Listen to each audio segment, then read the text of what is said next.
Bolano 3 kecamatan saya.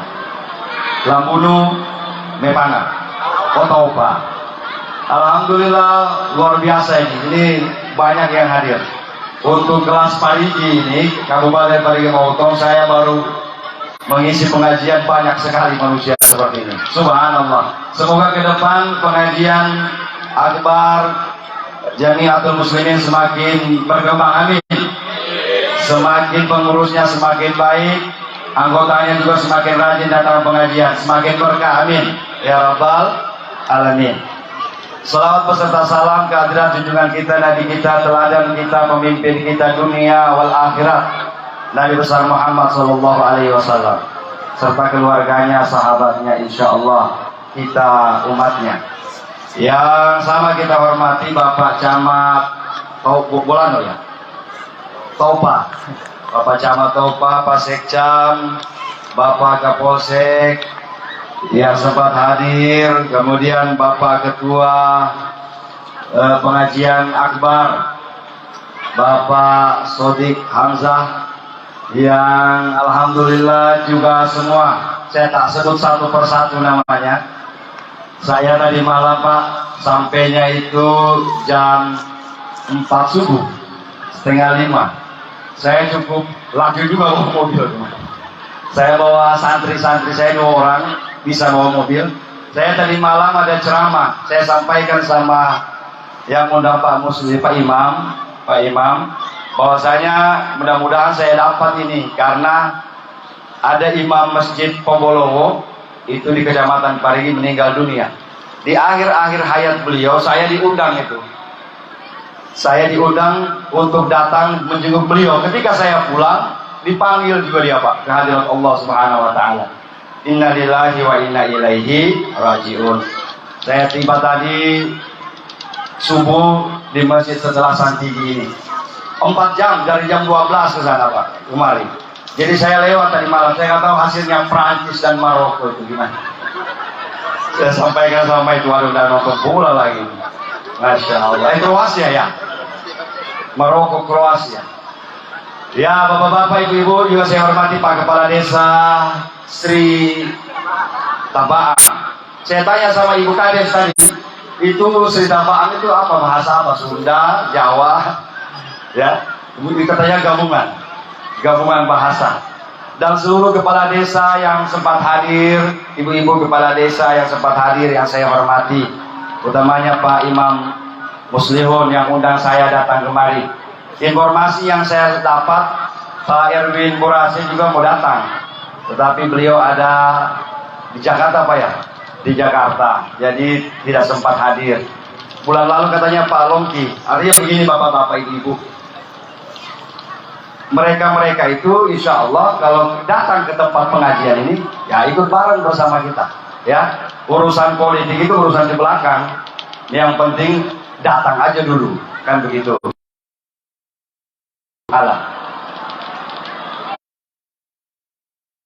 Saya sampaikan kepada Pak Imam Muslihun bahwasanya nama saya diminta. Nama saya itu Muhammad Nur Damar, pakai Ustadz saja. Tapi tiba-tiba di beliau ini kok sudah jadi Kiai Haji. Allahu Akbar. Berat sekali itu Pak. Kalau yang Kiai itu bapak saya. Bapak saya itu Kiai Haji Muhammad Saleh Zainal Abidin Damar, pimpinan Al-Khairat Kabupaten Parigi Motong. Mungkin beliau sering, apa saya itu sering. Ketika beliau wafat tahun 2006, digantikan ketua Al-Khairat itu oleh paman saya, Kiai Haji Makmur Zainal Abidin Damar. Wafat juga tahun 2010. Mulai tahun 2010 saya ganti. Waktu itu umur saya masih muda bapak-bapak ibu. Bahkan sampai sekarang itu saya cuma dipanggil di Parigi itu Gus Mamat, ya. Tapi saya kaget ini sudah jadi Kiai Haji. Kalau haji iya, saya haji. Saya bawa jamaah rombongan jamaah haji Kabupaten Parigi Motong itu tahun 2018. Saya kepala rombongan saat itu. Kalau haji iya, kalau kiai belum, ya panggil saja Ustadz, ya Ustadz Muhammad Nur. Kenapa? Kalau kiai itu kata Ustadz Somad, kiai itu satu, banyak dia punya persyaratan. Persyaratan pertama, kalau kiai itu harus punya pondok pesantren. Alhamdulillah saya punya pondok pesantren. Jadi syarat pertama lolos saya. Syarat kedua, kiai itu harus bisa baca kitab, mengerti nahwu, sharah, tasrif, lughah, mantik dan lain-lain sebagainya. Saya belum mahir juga, tapi bisa sedikit ya. Ya kalau itu bisa diusahakan. Cuma yang ketiga ini ibu-ibu yang susah. Kiai itu harus istrinya 2, 3, 4. Sementara istri saya itu cuma 1. Istri saya ikut juga tadi. Alhamdulillah. Dia belum pernah sampai di sini. Jadi dia bilang mau ikut. Ternyata dia teler di mobil tadi.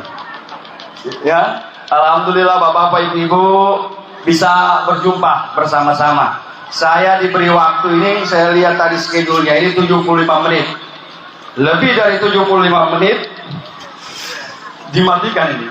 Makanya disampaikan ke saya ya. Kalau saya biasa ceramah 2 jam, Bu. 2 jam. Apalagi kalau berdiri seperti begini. Mohon maaf saya tidak duduk. Karena saya memang masih muda. Kalau sudah tua dia tidak mampu berdiri lagi ya. Bapak-bapak, ibu-ibu, kaum muslimin, jamaah pengajian akbar, kita kembali ke tema kita, menata kehidupan dalam perspektif pandangan Islam. Ini tema yang sifatnya universal. Ini tema yang umum sifatnya. Bagaimana kita hidup, bagaimana kualitas kehidupan kita sesuai dengan pandangan Islam. Islam ini Bapak Ibu agama yang universal. Islam agama yang mengajarkan kepada kita kedamaian. Islam mengajarkan kepada kita tidak ada perbedaan antara orang Arab dan yang bukan Arab kecuali takwa. Maka dalam agama kita Pak tidak ada perbedaan suku. Orang Jawa, orang Sunda, orang Kaili, orang Bugis, semuanya menyatu. Maka luar biasa saya dapat informasi di sini ada orang Jawa, ada orang Sunda, ada Bugis, ya, ada dari NU, Nahdlatul Ulama, ada dari Al-Khairat juga, ada dari LDII, ada Muhammadiyah, semua bergabung dalam jamiah ini. Mudah-mudahan ini menjadi syarat wa'tasimu bihablillahi jami'an wala tafarraqu. Berpegang teguhlah kalian, bersatulah kalian dalam tali Allah, wala tafarraqu, jangan bercerai-berai. Ya, saya kalau dalam keilmuan, dalam pelajaran silsilah nasab saya orang Al-Herat Bapak. Abah saya itu murid guru tua, murid daripada Al-Alimul Allama Al-Habib Idrus bin Salim Al-Jufri, yang sekarang biasa kita kenal Sis Al-Jufri. Al-Herat dengan Nahdlatul Ulama itu hubungannya dekat sekali Pak. Bahkan Al-Habib Idrus, pendiri Al-Herat, itu berteman dengan Hadratul Syekh Kiai Haji Hasim Asy'ari. Dekat sekali. Hubungan mereka itu dekat, berteman Bapak Ibu-ibu. Maka Al-Herat, NU, Muhammadiyah adalah pilar-pilar negara ini. Mereka lah ulama-ulama kita yang mempertahankan tradisi umat Islam Indonesia. Mereka lah yang senantiasa menjaga persatuan Islam. Mereka lah yang membuat negara kita ini aman sentosa. Maka jangan masalah-masalah khilafiyah kita ribut Bapak Ibu. Masalah khilafiyah itu sudah ditinggalkan ya. Dulu masalah-masalah ada yang kunut, ada yang tidak kunut, ada yang tahlil, ada yang tidak tahlil, itu sudah habis pembahasannya. Sekarang bagaimana kita umat Islam itu menyatukan kita, menyatukan pandangan kita, menyatukan kita punya diri untuk beragama secara kafah, secara sempurna. Dan ini sudah terbukti. Kita berkumpul sudah ribuan orang ini, mudah-mudahan menjadi bukti bahwa kita umat Islam, umat yang bersatu. Hidup ya, kehidupan dunia ini harus kita isi kehidupan dunia kita ini dengan kehidupan yang baik. Ya. Bagaimana kehidupan yang baik? Tentu yang berdasarkan syariat agama, yang berdasarkan tuntunan agama kita. Dalam kehidupan mulai dari masalah buang air kecil, itu ada aturannya dalam agama kita. Dalam aturan dalam agama kita, sampai tata cara buang air kecil itu diatur dalam agama. Tidak ada agama yang lebih sempurna dari Islam. Mulai dari buang air kecil ada aturannya, sampai mohon maaf kentut, ada bab khusus dalam fikih membahas tentang kentut. Ini lengkap, ya. Berarti tidak ada dalam agama Islam ini yang tidak ada aturannya, semuanya. Maka kita hendaklah mengambil aturan-aturan agama kita. Kalau orang Islam, tampakkanlah keislaman kita dengan cara apa? Dengan cara mengikuti aturan Nabi kita Muhammad sallallahu alaihi wasallam. Nabi kita ajarkan bahwasanya dunia ini Allah ciptakan, dunia yang ada kita sekarang ini, Pak, yang kita lihat ini disebut dunia. Dana yadnu, dunia, sesuatu yang pendek, sesuatu yang tidak kekal. Maka dunia ini tercipta dari apa? Berkata seorang sahabat Nabi, siapa namanya? Seorang Jabir bin Abdullah. Beliau bertanya kepada Rasulullah, "Ya Rasulullah, wahai utusan Allah, akhbirni, kabarkan kepadaku, an awwali syai'in, tentang sesuatu khalaqallahu qablal asya, yang diciptakan oleh Allah sebelum ada semuanya." Maka Nabi kita menjawab, "Ya Jabir, wahai Jabir, innallaha khalaqa qablal asya'i, sesungguhnya Allah menjadikan sebelum segala sesuatu ini ada, nura nabiyika Muhammadin sallallahu alaihi wasallam." Yang diciptakan Allah pertama itu adalah nur Nabi kita Muhammad sallallahu alaihi wasallam. Dari nur Nabi Muhammad ini Allah menciptakan seluruh ini, termasuk dunia. Dunia Allah utus kita di tempat ini, di dunia ini untuk menguji kita. Coba kita lihat dalam Al-Quran. A'udzubillahi minasyaitonirrajim. Bismillahirrahmanirrahim. Tabarakalladzi biyadihil mulku wa huwa ala kulli syai'in qadir. Alladzi khalaqal mauta wal hayata liyabluwakum ayyukum ahsanu amala. Alladzi, pakai ismul isyarah, dialah Allah yang menciptakan walladzi halakal mauta wal hayat, yang menciptakan mati dan hidup itu, liyabluwakum ayyukum ahsanu amala. Allah jadikan hidup dan mati itu untuk menguji kita, Bapak, Ibu. Allah ciptakan mati dan hidup itu untuk menguji kita. Ayyukum ahsanu amala, siapa di antara kalian yang paling baik amalnya? Coba kita lihat. Di situ Allah menetapkan ayyukum ahsanu, pakai ismut tafdil, ahsanu, yang paling baik. Bukan Allah tulis aktsaru amala. Sekarang banyak yang salah paham. Mereka beranggapan bahwa beribadah itu harus banyak. Dunia ini harus diisi dengan ibadah yang banyak. Padahal Allah tidak minta banyak. Allah minta kita ibadah ahsanu amala. Ibadah kita yang sesuai dituntun oleh agama, perbaiki kualitas ibadah kita kepada Allah. Salat contohnya, Ibu. Ibadah kan ada dua. Ibadah mahdha, ibadah ghairu mahdha. Ibadah mahdha itu ibadah yang sudah ada ketentuannya dari Allah.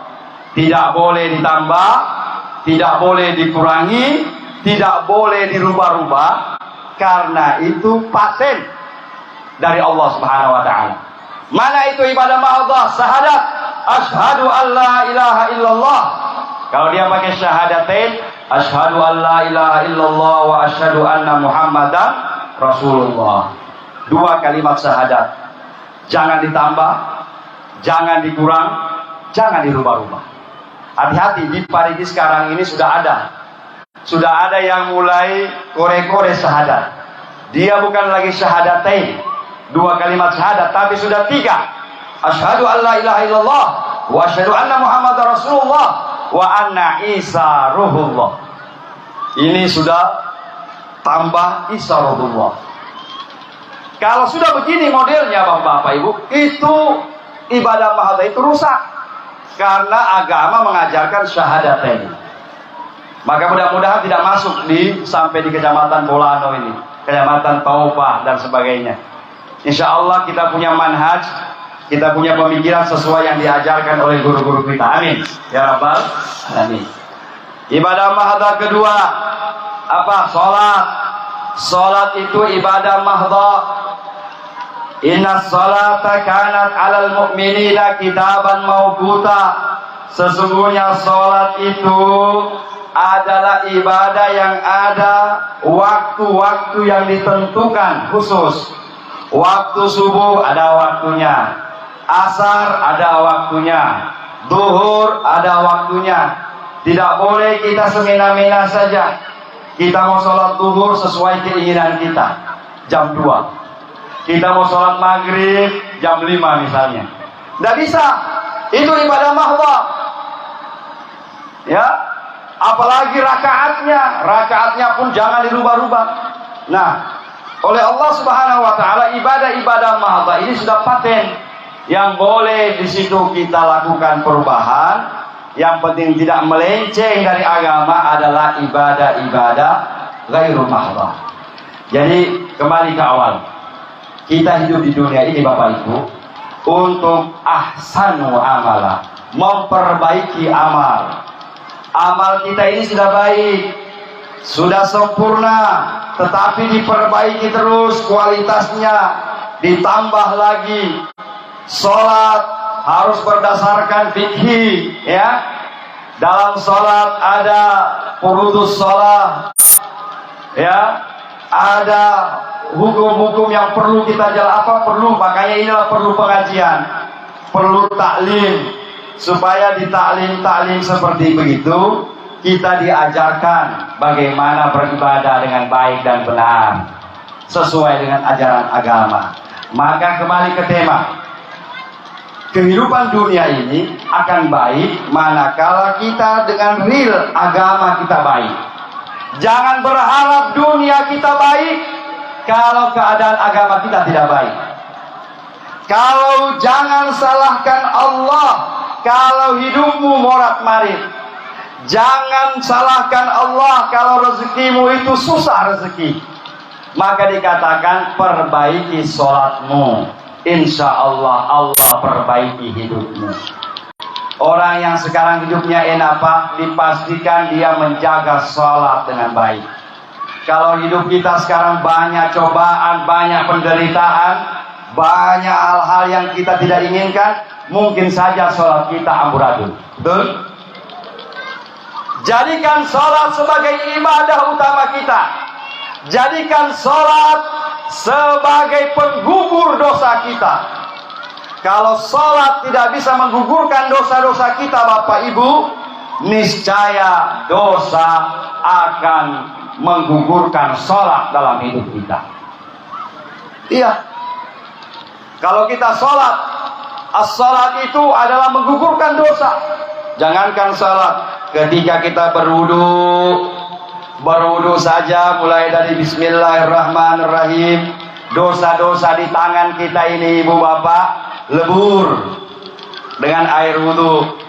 Kemudian mencuci berkumur-kumur, maka dosa mulut kita, mungkin kita menggibah orang, memfitnah orang, memarahi orang dengan wudu, maka mudah-mudahan dosa mulut kita pun dihancurkan, dileburkan oleh Allah.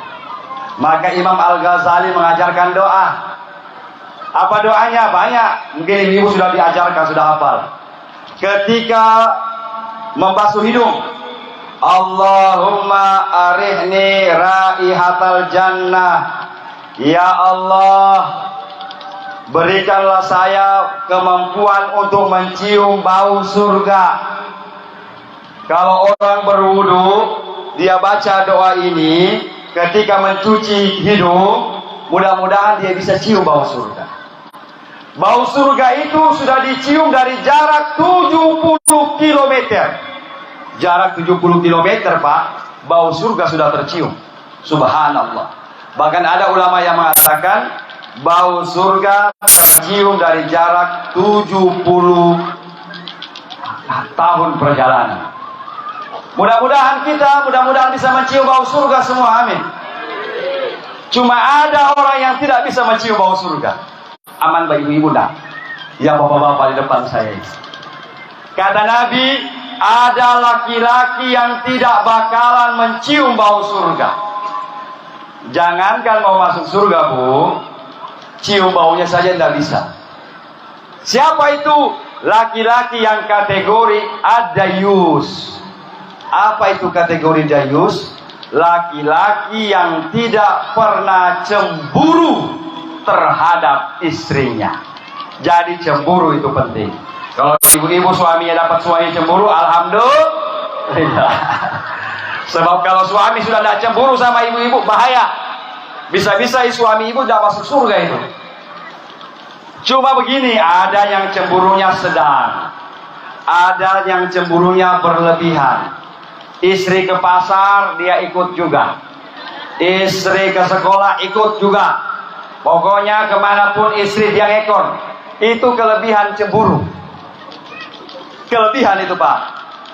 Pokoknya istri tidak bisa kerja, apa sekarang? Video call. Istri bilang, kamu di mana? Di pasar, Pak. Coba, saya video call. Betul tidak di pasar ini? Allahu Akbar. Ini sudah berlebihan, ya. Tetapi ada yang berbahaya, dayus. Suami yang tidak pernah cemburu sama istrinya. Itu jaminannya tidak cium bau surga itu. Nauzubillah min dzalik. Istrinya beli baju baru tiap hari. Tiap bulan, tiap ada pesta, beli baju baru. Beli, apa namanya, Bu? Skincare. Skincare. Dia chat, dia punya muka tiap saat. Suaminya tidak pernah tanya, Bu, kenapa itu skincare terus? Dia biarkan saja. Istrinya pergi, tidak pamit, tidak pulang-pulang sampai berapa jam, tidak pernah dia gelisah. Entah dia telepon, mama di mana? Ibu di mana ini? Ini sudah jam 1 loh. Kenapa belum pulang? Tidak pernah dia telepon istrinya. Berarti ini kategori suami-suami yang dayus. Suami-suami yang kehilangan rasa cemburu kepada istrinya. Nauzubillah min dzalik. Semoga yang di depan saya ini suami-suami cemburu. Amin. Ya Rabbal alamin. Ya. Nah, begitu juga wanita. Ada jenis kategori wanita yang nanti di hari kiamat Allah akan hitamkan wajahnya. Hati-hati. Tadi bagian laki-laki. Ini bagian ibu-ibu lagi. Bu. Ada wanita yang nanti di hari kiamat di padang mahsyar Allah hitamkan wajahnya. Walaupun di dunia dia glowing, mukanya wah, tetapi nanti di akhirat hitam wajahnya. Siapa mereka? Mereka adalah wanita-wanita, istri-istri yang ketika di dunia mereka sering membentak suaminya. Bukan ibu-ibu di sini, jauh-jauh. Ibu-ibu di Parigi. Kalau ibu-ibu di sini, masya Allah, ya luar biasa. Gak bisa suami lambat, bapak di mana? Nah, ini ngapain? Ini. Waduh. Makanya saya sampaikan kalau ceramah, bapak-bapak kalau istri lagi ngomel, langsung jawab saja, sadaqallahul adzim. Akhirul kalam. Wassalamualaikum warahmatullahi wabarakatuh. Tinggalkan. Sebab kalau istri lagi ngomel, jangan dihadapi, Pak. Percuma. Percuma kita hadapi. Kita satu kata, dia 10. Maka langsung saja, wassalamualaikum warahmatullahi wabarakatuh. Tinggalkan. Jadi Bu, jangan apapun kesalahan suami, apapun kesalahan suami kita, jangan sekali-kali meninggikan suara kita di hadapan suami. Kata Nabi, kalau seandainya boleh manusia dengan manusia saling sujud, maka la amar tahu, aku akan perintahkan istri-istri sujud di kaki suaminya. Kalau seandainya boleh, cuma tidak boleh manusia dengan manusia saling sujud. Itu menandakan bahwa posisi suami itu tinggi, Bapak. Posisi kita tinggi. Di mana itu posisinya? Begitu kita akad nikah, ijab kabul oleh walinya. Saya pegawai di Kementerian Agama, ya. Dulu di KUA, sekarang sudah ditarik lagi ke kantor. Jadi saya sering itu urus-urus nikah. Begitu sudah dinikahkan, bismillahirrahmanirrahim, gabiltu nikah apa? Zaubizuka ala ma'amarallah, ya. Saya nikahkan engkau sesuai dengan perintah Allah dengan seorang perempuan yang bernama ini, binti bulan dan sebagainya. Maka laki-laki menjawab, gabiltu nikahaha wa tazwijaha bimahrin madhkur hala. Saya terima nikahnya perempuan bernama ini, binti ini, dengan mahar sekian. Terima, sah. Ketika seorang laki-laki mengucapkan itu, maka berpindah tanggung jawab bapaknya kepada suaminya. Hati-hati, kita itu menikah bukan sembarang. Ketika kita menikahi seorang perempuan, seorang wanita, tanggung jawab bapaknya itu pindah ke pundak suaminya. Maka mudah-mudahanlah suami-suami, istri-istri saling menghargai. Itulah menjadikan kehidupan kita ini lebih baik sesuai dengan pandangan Islam. Berikut, ini sudah berapa menit ini? 50 ya? Belum. Baru 10. Iya, hitung-hitung. Berikutnya, bagaimana menata kehidupan yang baik? Kehidupan yang baik dalam agama sesuai dengan pandangan agama kita adalah hablum minallah wa hablun minan nas. Bagaimana hidup kita baik? Kita tata kehidupan kita sesuai dengan tema ini apabila kita berhubungan dengan sesama manusia baik. Ada sekarang orang ahli sholat, ahli puasa, ahli zakat, tetapi dengan tetangga tidak baik, ya, tidak baik dengan tetangga. Nabi SAW suatu ketika beliau membaca ayat, ya, membaca ayat dalam surah An-Naba, ya, amma yatasaaluna 'anil naba'il 'adzim alladzi hum fihi mukhtalifun, seterusnya. Setelah itu ditanya oleh seorang sahabat, ya Rasulullah, gambarkan kepada kami ya Rasulullah, bagaimana keadaan kami umatmu nanti di hari kiamat. Gambarkan kepada kami. Menangis Rasulullah sallallahu alaihi wasallam. Keluar air mata Nabi ketika ditanya itu. Maka Nabi bersabda, "Husyira ummati," akan dikumpulkan umatku nanti di hari kiamat dengan 12 golongan. Mudah-mudahan dari 12 golongan ini kita tidak masuk, Pak. 12 golongan umat Nabi Muhammad akan dibangkitkan oleh Allah di hari kiamat nanti. Pertama, ada nanti di hari kiamat Allah bangkitkan dia, Bapak, dalam keadaan buta, dalam keadaan tidak melihat. Al-Quran menggambarkan, ya Rabb, Tuhan kami, lima hasyartani a'ma, kenapa kau bangkitkan kami dalam keadaan buta?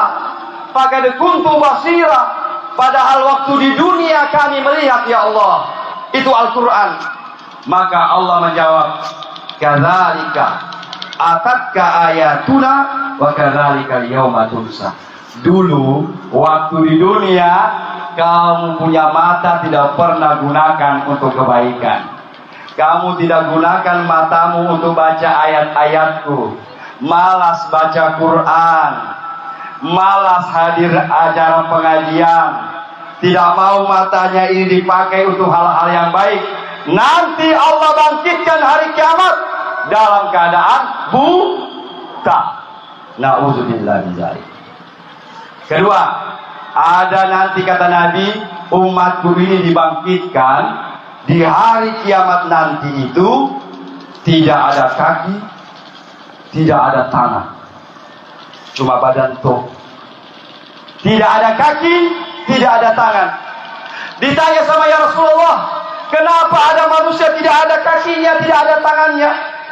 Kata Nabi, humul ladzina yu'dzuna jaruh. Mereka itulah yang waktu di dunia sering mengganggu tetangganya. Kalau orang sering mengganggu tetangga, nanti hari kiamat Allah bangkitkan dia tidak ada tangan, tidak ada kaki. Bagaimana mengganggu tetangga? Tetangga sementara tidur, dia karaoke jam 2, putar musik, pum pum pum pum. Itu tetangga sementara sakit gigi. Kata tetangga, ya Allah, sakit gigi ini orang putar musik besarnya, mengganggu tetangga. Nanti kalau dia tidak maaf sama tetangganya, tidak minta maaf sama tetangganya, nanti hari kiamat bangkit dari kubur, tidak ada tangan, tidak ada kaki. Apalagi mengganggu tetangga?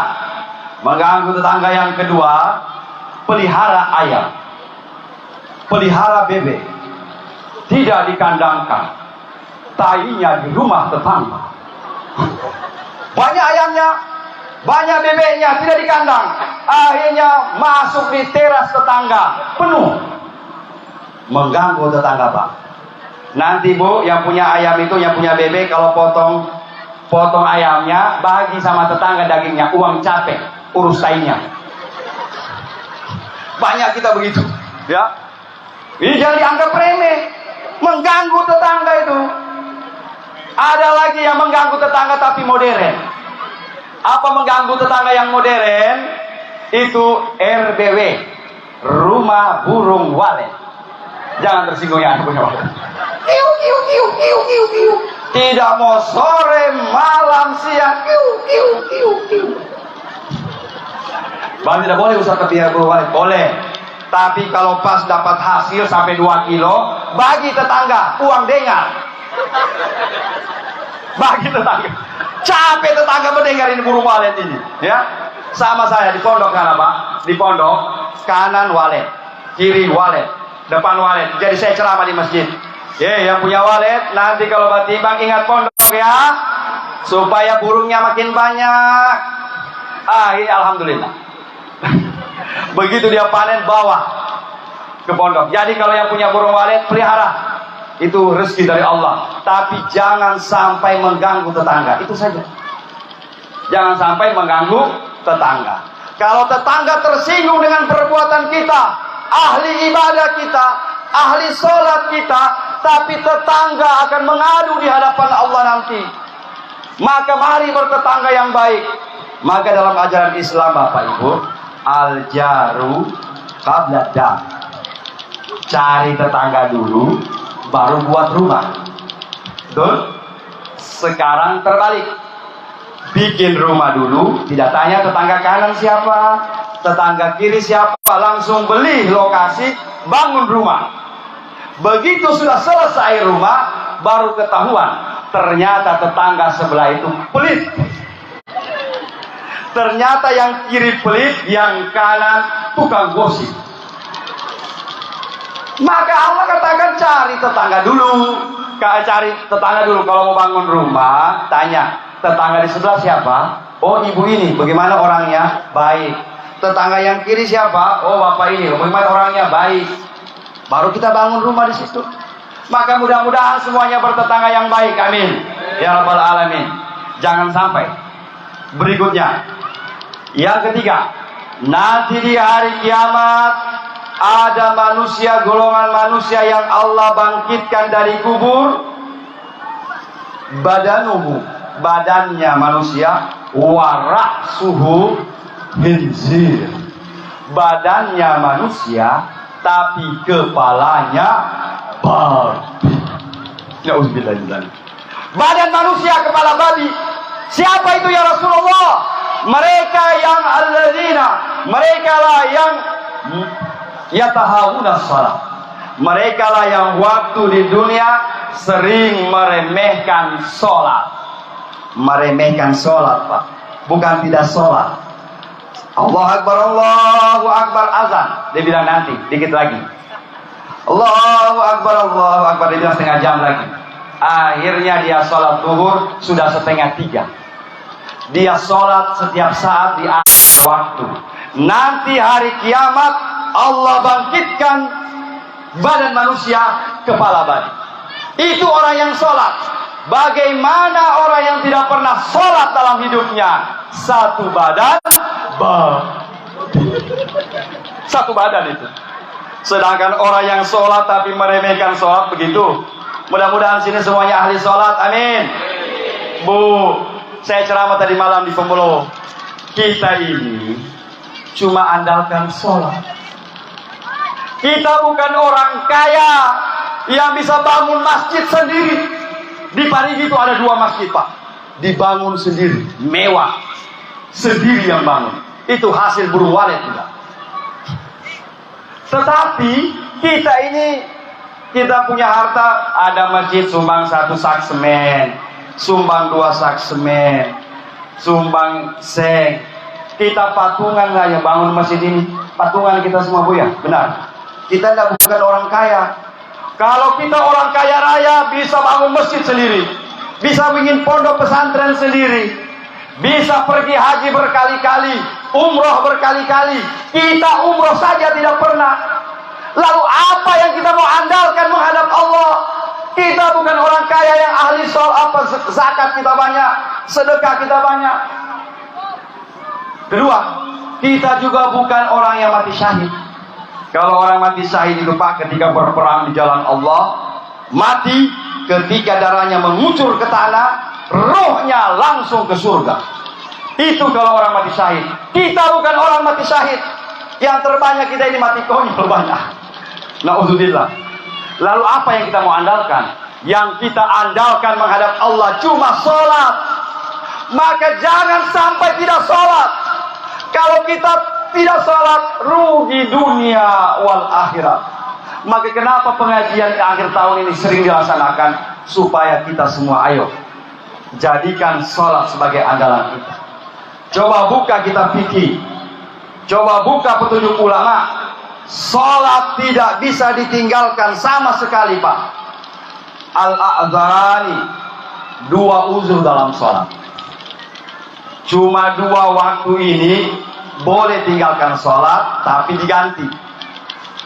Kapan kita boleh tinggalkan sholat? Pertama, anisyan, ketika lupa. Misalnya begini, waktu asar kita sementara kerja, saking sibuknya kerja, ibu-ibu mungkin bikin kue, lupa sholat asar, nanti ingat maghrib, astagfirullah, sudah maghrib, lupa sholat asar, lupa sholat asar. Maka ini termasuk kategori lupa, boleh, tapi diganti.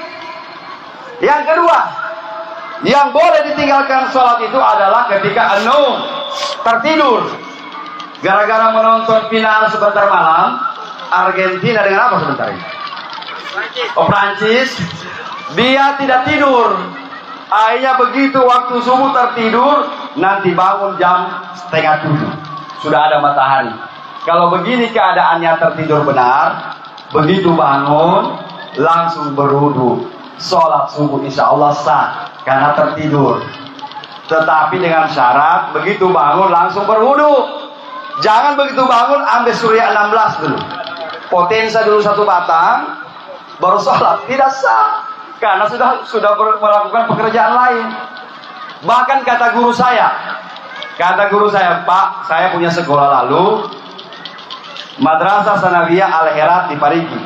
sama abah saya. Jadi almarhum abah itu guru saya juga. Setelah tamat sanawiyah, saya dikirim ke Pondok Pesantren Al-Khairat Madinatul Ilmi Dolo. Ya, itu pimpinan yang barusan meninggal guru kami Al-Habib Segaf bin Muhammad bin Idrus Al-Jufri, cucu guru tua. Setelah dari Dolo, abah saya kirim lagi ke Jakarta. 7 tahun saya di sana. Sama di Pondok Pesantren Al-Quran Al-Fahriyah Jakarta, Jakarta Selatan. 7 tahun di sana, mondok di sana sama Al-Habib Husain bin Muhsin bin Syekh Abu Bakar bin Salim. Dia punya ibu orang Madura. Maka saya itu kalau libur sering ke Madura, ke Bangkalan, ke Pasuruan, sering. Cuma saya tidak tahu bahasa Madura. Terlalu sulit saya rasa ke bahasa Madura. Sulit, terputar-putar saya punya lidah. Padahal saya di Bangkalan lama, ya. Mondok di situ, cari-cari guru dan lain-lain sebagainya. Nah, menurut beliau, guru kami ini, Al-Habib Husain bin Muhsin bin Syekh Abu Bakar, kenapa ma fi fil Quran au fil hadis, tidak ada dalam Al-Quran dan hadis man taraka zakat faqad kafara, barang siapa yang meninggalkan zakat kafir. Tidak ada itu, Pak. Barang siapa yang meninggalkan puasa kafir. Tidak ada itu. Yang ada dalam hadis Nabi, man taraka salata muta'ammidan, barang siapa yang meninggalkan salat dengan sengaja, faqad kafara biha, maka dia telah kafir. Kenapa? Karena menurut Habib, karena salat itu, zakat, puasa dan lain-lain sebagainya itu dibawa turun oleh malaikat Jibril ke dunia. Nabi tinggal menerima saja. Tetapi bedanya dengan sholat, sholat itu Nabi sendiri yang diundang oleh Allah. Nabi diundang oleh Allah untuk menerima sholat. Maka ibadah sholat ini ibadah yang istimewa. Bapak-bapak, ibu-ibu, kaum muslimin, muslimat yang dirahmati Allah, itu sudah 2, ini sudah 60 menit. Saya rasa-rasa begitu, ya. Tinggal 10 menit lagi untuk memperbaiki kualitas kehidupan kita yang baik di dunia ini sesuai dengan tema kita pada hari ini, yaitu upayakan dalam kehidupan kita ini bermasyarakat, bernegara. Ada disebut atiullah, taat sama Allah, wa atiur rasul, taat sama rasul, wa ulil amri minkum, taat kepada orang yang mengurus urusan kita, pemerintah. Kalau di zaman Pak Soeharto ada 3 kerukunan. Kerukunan antara umat beragama, kerukunan intern umat beragama, dan kerukunan umat beragama dengan pemerintah. Ada pemerintah kita di sini, Pak. Ada Pak Kepolisian, ada Pak Camat, ada Pak Kepala Desa. Ayo bersinergi, ya, bersinergi dengan mereka. Sekarang masyarakat banyak begitu, ya. Ketika giliran tidak dapat BLT, yang disalahkan siapa? Kepala desa. Tidak benar kepala desa itu, ya, cuma keluarganya dapat bantuan, cuma ini. Tetapi ketika giliran kepala desa himbau bayar pajak, tidak ada yang mau bayar pajak, ya. Bayar pajak, kerja bakti, tidak mau. Lalu menuntut. Maka umat Islam ini, ayo, kita bisa senang, kita punya hidup ini, bapak-bapak, ibu-ibu, bisa sempurna apabila kita bersinergi dengan pemerintah. Ayo ikuti program-program pemerintah. Mudah-mudahan dengan ikuti program pemerintah, insya Allah pemerintah perhatikan kita. Pemerintah akan perhatikan kita. Tetapi kalau kita tidak mau senang dengan pemerintah, maka juga akan sia-sia. Nauzubillah min dzalik.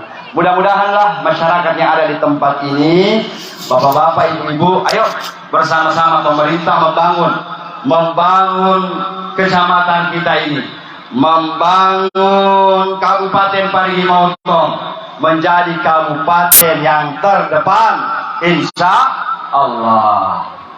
Ini kalau belum pisah. Kalau sudah mau pisah nanti, ya sudah kecamatan kabupaten sendiri, ya.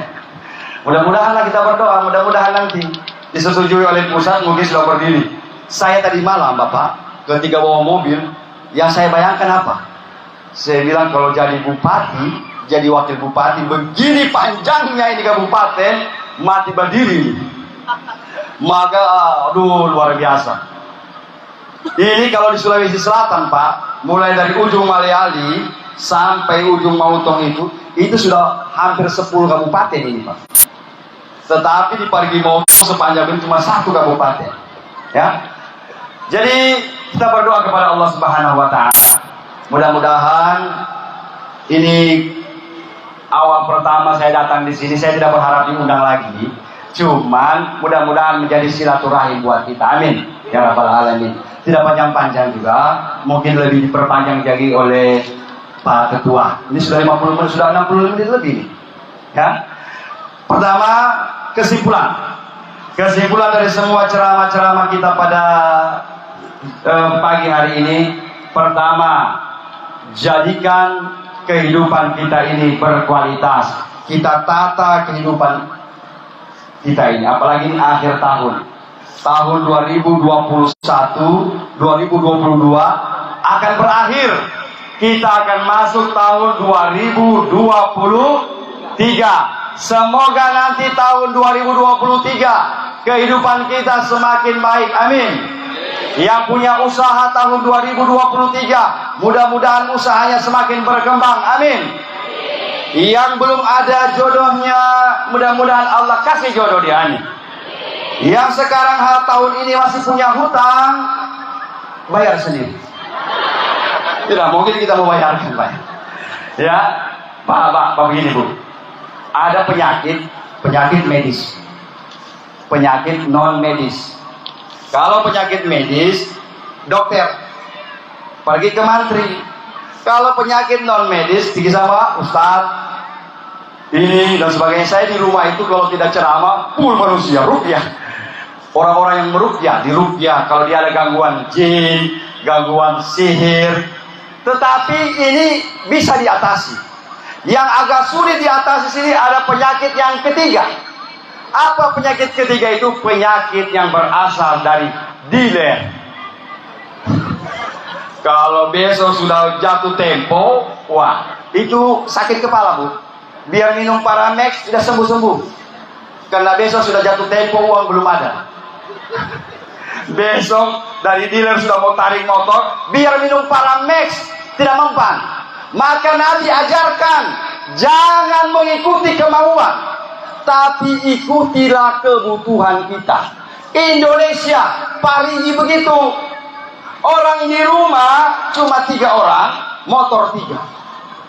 Di rumah 3 orang, bapaknya, istrinya, anak 1, 3 motor.